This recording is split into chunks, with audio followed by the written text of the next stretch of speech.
Well, now Priscilla Presley's son is being dragged into her legal fight with two former business partners. Navarone Garcia has just been sued for allegedly not paying for the work they allegedly did for him, and they claim he messed up their deals with Priscilla.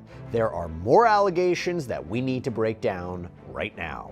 Welcome to Sidebar, presented by Law&Crime. I'm Jesse Weber. Okay, so we have been covering this constantly developing legal battle surrounding Priscilla Presley, who's being sued by two former business associates. And now those same people have just sued her son, Navarone Garcia. Now, before we even get into that, I have to give you the backstory about what we're talking here. So Brigitte Cruz, Kevin Fialco, the plaintiffs here, the people suing, they are apparent entrepreneurs in the Elvis memorabilia world, and they claim that they helped Priscilla Presley, again, Elvis's ex, manage and profit from her name, her image, her likeness. It's called NIL, but they claim they were ultimately duped, that they were deceived and cut out of future business opportunities because of Priscilla. They accuse her of fraud, they accuse her of breach of contract, intentional interference, conversion, and they are seeking over $50 million in damages. Now, the heart of the lawsuit is that Priscilla allegedly misrepresented her rights to use the Presley name and brand, and she allegedly told them that she owned, all of the rights to her name, image, and likeness, when in fact they claim she had already given those rights up, sold those rights. And as a result, they claim, they argue, they invested significant time and money based on false pretenses. And in an amended lawsuit, and we cover this a lot here already on Sidebar, they refer to Priscilla as a calculated sociopath, a master of deception, a pit viper. The suit alleges that she has this long alleged pattern of exploiting those closest to her for gain. Elvis, her daughter Lisa Marie, there's a big mention of her granddaughter Riley Keough. And I'm going to elaborate on that for a second because Cruz and Fialco claim, for example, that during Priscilla's 1973 divorce from Elvis, Priscilla had waived all rights to inherit anything from his estate. Now, apparently, she initially received cash payments, car support, but then they allege that she manipulated Elvis into getting more money, later giving her millions and millions. Lawsuit says Priscilla's thirst for power and money was insatiable. The complaint alleges that she put a $494,000 lien on Graceland just months before Elvis's death, and they claim, quote, she exerted undue pressure on Elvis, pushing him to his death.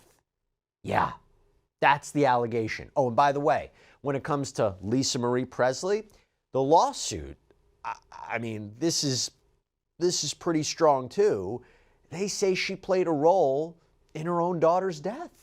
That Lisa Marie, in her final days, it claims that at the 2023 Golden Globes, Lisa had confided in Priscilla about serious health concerns. They claim that Priscilla basically ignored those, and within days, Lisa Marie was dead. The allegation being that Priscilla pulled the plug on her own daughter. The suit accuses Priscilla of making a power grab at the hospital, controlling the narrative around her daughter's death, allegedly saying afterward, "I'm the queen, I'm in charge of Graceland." Now, when it comes to the business disputes with respect to Cruz and Fialco, they allege that Priscilla defrauded them in business by falsely claiming that the NIL rights she no longer owned, that she had said one thing, did another, that she allegedly withdrew money from a shared business account without permission, that she failed to disclose that she was making deals regarding her name, image, and likeness, that she didn't tell Cruz and Fialco. They mention NBC's Christmas at Graceland, that she signed unauthorized contracts, we're talking breach of contract, and they allege that her actions caused substantial financial damage, and they are now demanding compensatory and punitive damages. Now we got to talk about this new lawsuit, right, against her son. So they have just sued Navarone Garcia, and here is what it says. I'm going to read it verbatim. Quote, after Priscilla Presley approached plaintiffs Cruz and Fialco to invest in her to save her from financial ruin, plaintiffs Cruz and Fialco created various entities to be used to grow Presley's brand. Plaintiffs Cruz and Fialco invested 7 figures into this endeavor for Presley's benefit, handling numerous tasks for Presley, including by resolving various threats of litigation, resolving pending litigation, and negotiating various deals for Presley, which defendant Garcia, again her son, was well aware of. Additionally, plaintiffs were tasked with taking care of numerous issues for defendant Garcia. Specifically, plaintiffs spent countless hours negotiating a settlement for defendant Garcia, where he was ultimately paid a seven-figure amount from the estate of his late half-sister Lisa Marie Presley. Further, plaintiffs spent extensive hours overseeing various business issues for defendant Garcia's band, Them Guns. To date, even though defendant Garcia was enriched by plaintiffs' services, defendant Garcia has failed to compensate plaintiffs for the value of their services. Further, on information and belief, defendant Garcia convinced Presley to cut off communication with plaintiffs Cruz and Fialco and has consistently interfered with the businesses created to exploit Presley's name, image, and likeness. Okay, so now before I get into what they are suing him for, I want to bring back on, here on Sidebar, Law&Crime's General Counsel, our lawyer, Elizabeth Vulaj. Elizabeth, so good to see you. Thanks for taking the time. Thank you for having me on again. Why do this now? Why sue him? Why sue him now after they've already filed this amended complaint against Priscilla? Yeah, so I think there are two reasons. So some of the things that they're alleging in this complaint against her son, Navarone Garcia, is that they performed certain tasks for him, resolving business disputes with his band. They even say that they helped negotiate a settlement between him and his half-sister, Lisa Marie, when she passed away, involving the estate. So one of the things that they're claiming is they were never paid for that work. And as you mentioned, that they're alleging that he interfered with the contractual obligations Priscilla had by basically telling Priscilla, you shouldn't do business with these people. That's what they're alleging. And then therefore sort of interfering with her contract. So I think they are suing him to try to pursue these claims, and they're saying they weren't paid, that they should be compensated. And then also, I think what they might be trying to do is sort of keep adding sort of further threads into their overall theme of the lawsuit against Priscilla Presley. I think that's why you also see references to the issues that, she had with Elvis in the 1970s, issues with her daughter. It's sort of adding to this. I always say in a complaint, there's the actual claims, but then the themes. What are the themes that the plaintiff's attorneys are trying to get at with the complaint? And I think that's one of the themes, is that, what they're trying to portray Priscilla Presley as is somebody who, gets out of contracts, that has advantageous relationships, that maybe doesn't honor her obligations, and kind of looping in her son here, I think sort of helps to further add to that in their eyes. Now, I got to say something. With my job, I'm pretty much exhausted all the time. And when I'm on the road, I just was at CrimeCon out in Denver, I'm sometimes, homesick. And when life or work is stressful, that you're feeling burnt out, don't you just want to go to that one safe place, that one comforting place, the bed, right? Let's talk about Cozy Earth. So Cozy Earth has these bamboo sheets that are temperature regulating, which means I wouldn't be waking up sweating or freezing. I would just be comfortable all night long. And let me tell you, the bubble cuddle blanket, that is a total game changer. It is ridiculously soft. It has this textured bubble design that looks amazing draped over the couch or bed. It's the kind of blanket that everybody in the house is going to be fighting over. And here's the thing. Once you feel that difference, you're going to understand why Cozy Earth stands out. They give you a 100-night sleep trial. So if you don't love them, you just send it right back. Plus, there's a 10-year warranty, because honestly, comfort like this, shouldn't it really last the long haul, right? So head over to CozyEarth.com, use my code LAW&Crime for 40% off. And if you see that post-purchase survey, let them know where you heard about Cozy Earth right here, because your bed, it shouldn't be just where you sleep. It should be your happy place, and Cozy Earth makes that happen. Is the goal to put more pressure on her, maybe to settle? Now we're going after your son. They're throwing, it's making the headlines every day. It's like, first it's what happened with allegedly with Lisa Marie, then Elvis, now your son. Is that a goal here, to put more pressure on her? I'm sure it could be, because, I think it's one thing to file a litigation against her. She's the one that had the business relationships with these plaintiffs. And the plaintiffs are claiming, well, we also did work for your son. So it's a little bit tough there. But I think that's definitely a tactic of saying, we're not only filing this litigation against you, we're now looping in your family. And it's interesting that they're doing this here, because as far as I can see, it's a separate lawsuit. It's not like they added him as a defendant. Why is the goal to join all these cases together into one massive trial? It It could possibly be. I think it's a little bit tough to do that because there are separate claims that they're making between her and between her son. It's similar claims, right? Because what they're alleging against Priscilla Presley is that we did all this work for you, we weren't compensated. But it's tough because they're saying that Navarone, her son, interfered with the relationships that Priscilla had with these plaintiffs. So it's sort of the overall themes are obviously similar, but it's separate actions. So I think it might be tough to join it later on. But I think you were right when you were getting at the pressure to settle. And what we also saw in the amended complaint that they filed against Priscilla was bringing in letters allegedly written by her granddaughter to Priscilla, and kind of like really involving a lot of members of her family in it. I had the opportunity to interview Cruz and Fialco's lawyer on a previous Sidebar. You can go check it out. And I asked basically, where's the evidence of all this with respect to Lisa Marie and Elvis? And, it is the initial stages of this litigation. He seemed to suggest that there are people who will step forward to corroborate these accounts. This was a very bare bones set of allegations against Mr. Garcia. Did they need to include more?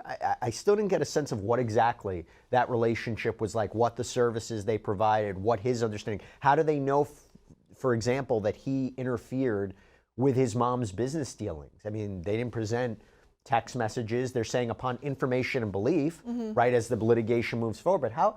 That's a serious allegation to make. It is. And you're right, the complaint was pretty brief. There was only 3 causes of action. They can always, of course, amend it and add more information. That's what they did with the lawsuit against Priscilla.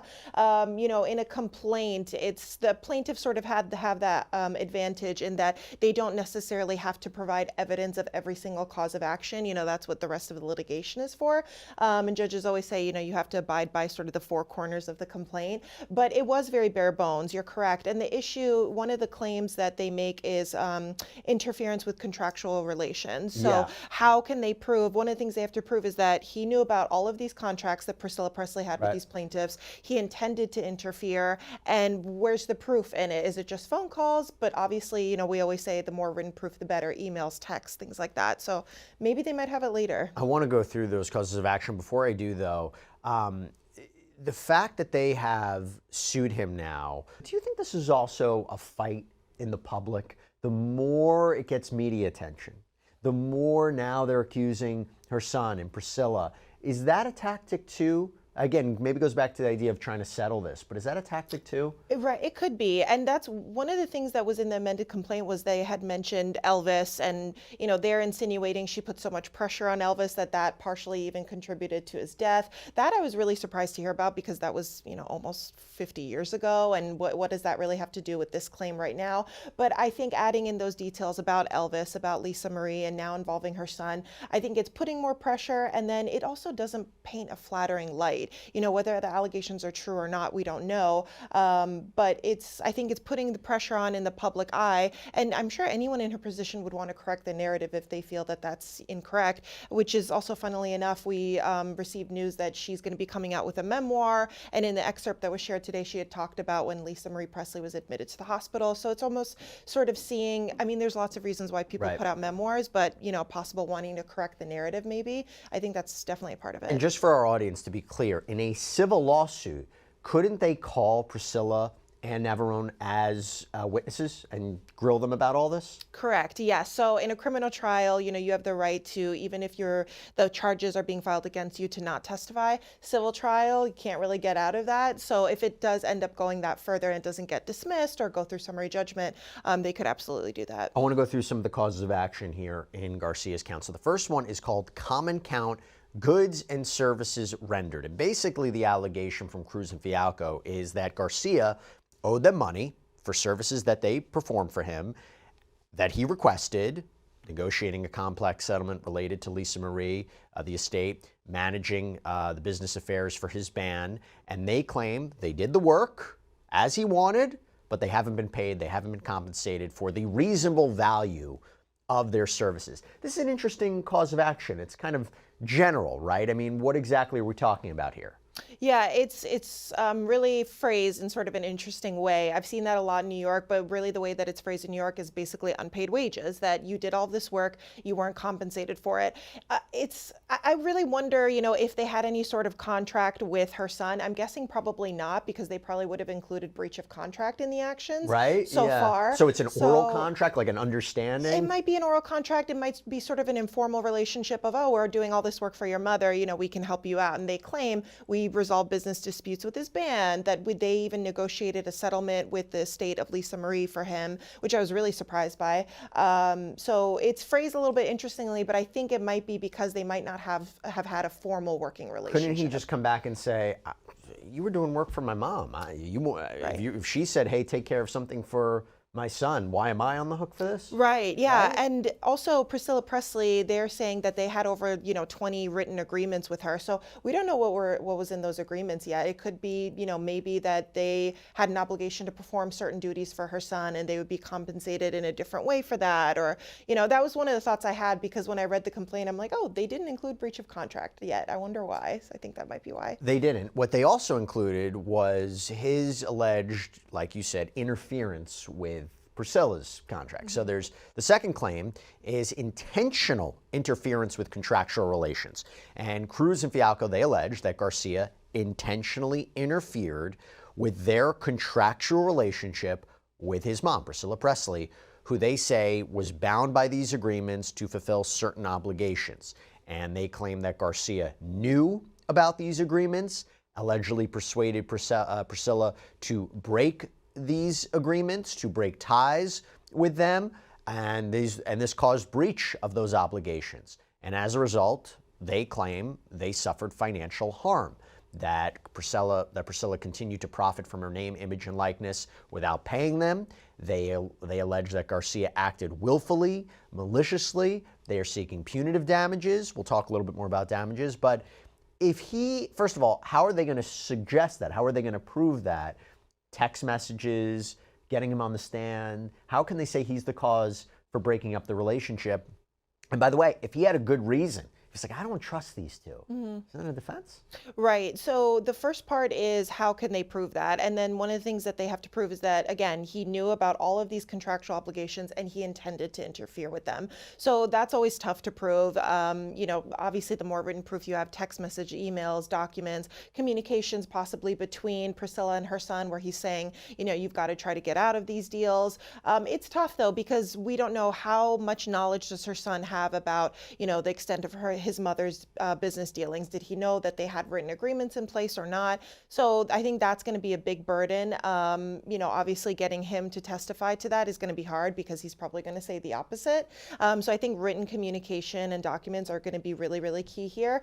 And yeah, certainly. I mean, I think that's one of the defenses that could come up, is even if he were to say, I wanted her to get out of this, but there's a very good reason why. And, I think that also stems from the lawsuit that Priscilla filed, because this all sort of started when she filed a lawsuit last year against the plaintiffs, basically saying the same thing, that, she alleged that they committed fraud, that, they sort of coerced her into signing all of these dealings. She wanted to get out of it. So I think that could add to it. And the third claim against him is intentional interference with prospective economic relations. So they allege that Garcia intentionally interfered with their prospective economic relationship with his mom, Priscilla Presley, that it was likely to benefit them financially, that he knew about this relationship, allegedly caused his mom to cut ties with them, and it disrupted this relationship. It harmed their economic interests. And they claim Garcia, again, acted deliberately and maliciously. So very similar to the last claim, right?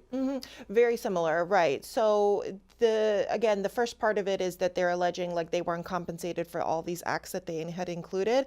And then the last two claims are sort of very overlapping in that they're getting at the overall theme of him allegedly interfering and intentionally interfering with the obligations that his mother had, with these, what they're saying is over 20 written agreements that she had with them, and then also the various LLCs that they had set up for her. And they say he acted willfully, maliciously, oppressively, and despicably. I mean, really going after him here. Okay, let's talk about what they could potentially recover. There's economic and non-economic damages. So there's exemplary and punitive damages.